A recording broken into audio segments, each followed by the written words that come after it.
Welcome to College of Fisheries Rangeilunda Odisha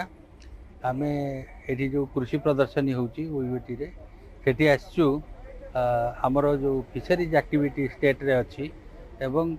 से fisheries activity द्वारा farmers केमती बेनिफिटेड हेबे से जिनस को आम एग्जिबिशन माध्यम रे देखैछु। प्रथमे जानिया कथा जे आमर जो माछ चाष करा जाउची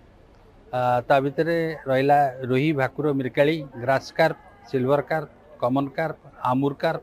एवं मधुर जल चिंगुड़ी तेणु सेगुड़ाकर सबू स्पेसिमेन प्रिजर्वड स्पेसिमेन एठी रही एवं वर्तमान माछ चाष को गोटे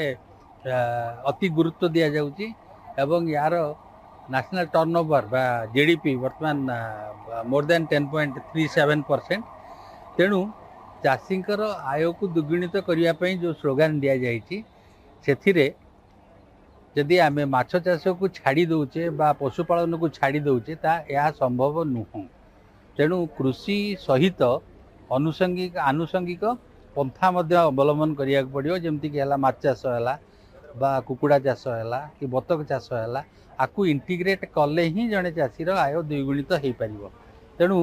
से माध्यम रे एठी गोटे देखाई आक्वापोनिक मॉडल। ये आक्वापोनिक मॉडल हूँ कौन ना एठा गोटे फिश टैंक रिप्लिका आ भितर माछ अच्छी एंड ऑल द से जो माछ अच्छा से फेड फिश तांको खाद्य बाहर दिज्व से खाइबे। यही सिस्टम भितर लेफ्ट ओवर फीड रहिबो एवं तांकर एक्सक्रीटा मध्य रहिबो फिकल मैटर रहिबो जोटा कि टैंकर बा पोखर पानी को पल्यूट करता। तेणु आक्वापोनिक माध्यम रे आमे ये जो वेस्ट वाटर को ए टैंक रु नेकरी एठी ये जो टॉप एठी गोटे देखाई एटा भी रिप्लिका एठी गोटे नेचुरल बेड बा फिल्टर कराई से फिल्टर भितर गोड़ी बाली एवं अंगार एटा दिया जाइए। तेणु ये वेस्ट वाटरटा एठी छड़ा जाउची एठी छड़ा गला परे से वेस्ट गुड़ाक एठी रही जाउची एवं फिल्टर पानी आउ थरे रिसाइकल होउची पॉन्ड को जोटा कि क्लीन एवं एठी जो न्यूट्रिएंट रेसिड्यू रहिला से रेसिड्यू को यूटिलाइज करिया पई आमे विभिन्न प्रकार गछ भी लगे परिबा। तेणु ये जो नाइट्रेट बा जो आमर जो अनायनाइज्ड अमोनिया रु नाइट्राइट हबो एवं नाइट्रेट हबो नाइट्रेट को यूटिलाइज करिकरी ये प्लांट भी बढ़िबे। तेणु एटा होची फार्मर्स चॉइस से चाहिए साग लगे पारिबो से चाहिए ऑर्नामेंटल बैम्बू लगे लगे पारिबो से यदि चाहिए जे तार फडर मेज लगे तो फडर मेज भी लगे पारिबो। तेणु एठी विदाउट मच इन्वेस्टमेंट से एठू किसी प्रॉफिट जनरेट कर पारिबो प्लस मेन प्रॉफिट रहिला फिश टैंक रु। नेक्स्ट रही एटा होची गोटे आमर जो आमुर कार्प अच्छी आमुर कार्पर अंडाटा होची अठालिया बा से अंडाटा गोटे सबस्ट्रेट को दरकार करे। तेणु एटा होची गोटे आइकर्निया वीड ये वीड देहरे बा दल देहरे चेर अच्छी एवं एठी भी से अंडा गुड़ाक सब लगी। तेणु ये हूँ गोटे इंड्यूस्ड ब्रीडिंग आ गोटे टेक्निक जहाँफल कि आमुर कार्प है बा कमन कार्प जातीय माछ गोल्ड फिश यांकू अति सुविधा रे ब्रीडिंग करई हम। एठी आमर रही दीटा पोस्टर गोटे हूँ आमर जो फाइनल ईयर पिला अच्छा से ELP on fish feed production करते। तेणु तांकर डिफरेंट एक्टिविटीज गुड़ा को एठी प्रदर्शित करा जायछि जेमति कि पोखरी माने ये परिचालना करवा एप्लिकेशन ऑफ 𝑘𝑚 बा नेटिंग माछ को इंजेक्शन दबा फॉर फीड प्रोडक्शन सेमती एटा रही ऑन द फिश प्रोडक्ट्स जेमती कि फिश कटलेट है फिश चटनी है कि प्रॉन पिकल्स है एगुड़ाक सब प्रोडक्ट्स भी से तैयारी करते। एठी आमे रखीचु केतेटा माछर सैंपल गोटे हूँ जयंती रोही ये जयंती रोही सिफा द्वारा आविष्कृत होइजिबा तैयारी होइछि। यार ग्रोथ रेट नॉर्मल रोहीर ग्रोथ रेट चाहिए 17 to 20% अधिका। सेमती आमर अच्छी भाकुर एठी किछिटा रंगीन माछ अच्छी एठी दी प्रकार लेखाई गोटे हूँ अंडा देउथुवा रंगीन माछ आ गोटे हूँ छुआ देउथुवा रंगीन माछ। तेणु ये जो चाषी भाई मैंने आसुचंदी से माने मध्य ए रंगीन माछ को व्यावसायिक भित्तिरे घरे करि परिबे। जेमति कि देवगढ़ जिले में गोटे गाँ अच्छी लांडीझरी सेठी रंगीन माछ चाष करी बहुत SSG ग्रुप्स से भी एस्टाब्लीश निजुक कर एठी आउ गोटे मॉडल अच्छी यहाँ बायोफ्लॉक बायोफ्लॉक रो मेन उद्देश्य है माछ चाष जदि सर्वमोट 100 टंका खर्च होता है ताले 60 टंका केवल फीड पे जाए 40 टंका आनुषंगिक तेणु ये जो फीड को आमे जदि कमे परिबा ताले माछर कॉस्ट ऑफ प्रोडक्शन कमी जीवो सेतिपई ये जो बायोफ्लॉक टेक्नोलॉजी कराई एठी आपनकर गुड़ लैक्टोबैसिलस रो कल्चर आकु मिसेई गोटे इनाकुलम तैयारी करा जाए ताकू ए पानी रे छड़ा जीवो कंटिन्यूअस एरेसन रहिबो एवं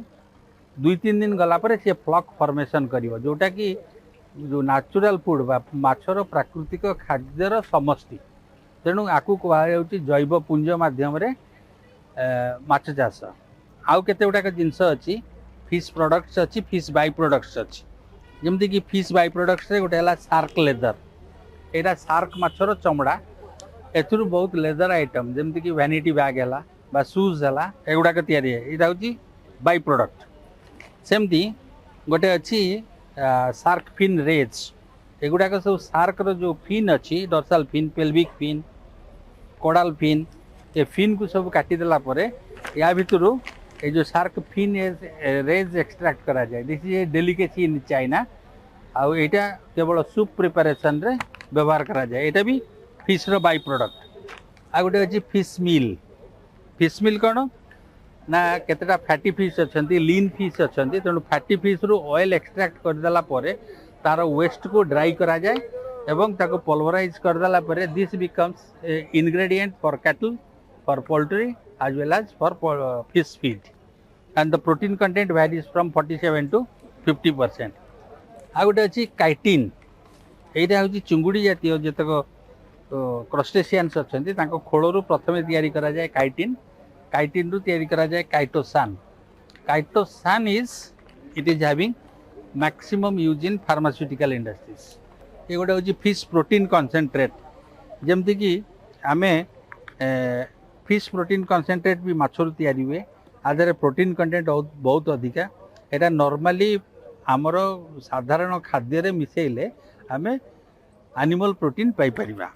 कहूँ फिश प्रोटीन कॉन्सेंट्रेट या छड़ा ड्राई प्रॉन पिकल ये भी आमर पिला तैयारी करती इन ELP प्रोग्राम एंड आमर भी FSSAI सर्टिफिकेट अच्छे एवं दीज आर हाइजीनिकली प्रिपेयर्ड आउ यार सेल्फ लाइफ हूँ 3 to 4 months सेमती अच्छी ड्राइड फिश यहाँ मैकेरल सब लुणी माछ यहाँ समुद्र माछ मैकेरल ताकू भी सेमती आम ड्राई करी को रखुचु प्रिजर्वेशन रे जाउची एटा हूँ प्रॉन पिकल एतरे मेन इनग्रेडिएंट है आमर श्रिम्प आउ ता छड़ा मसला भी रोची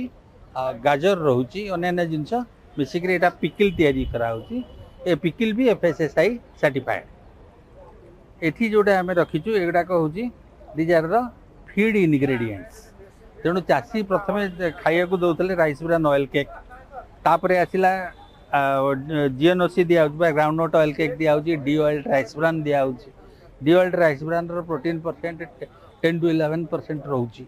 तेणु ये प्रोटीन को भी supplement करुँची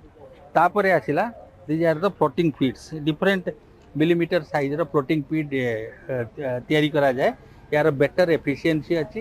and these are nutritionally बालांस्ड तेणु यही सब जिनस जो आम प्रदर्शित करूँ यार मेन उद्देश्य है चाषी निजे शिखिबे निजे अवेयर हेबे एवं तांको फील्ड रे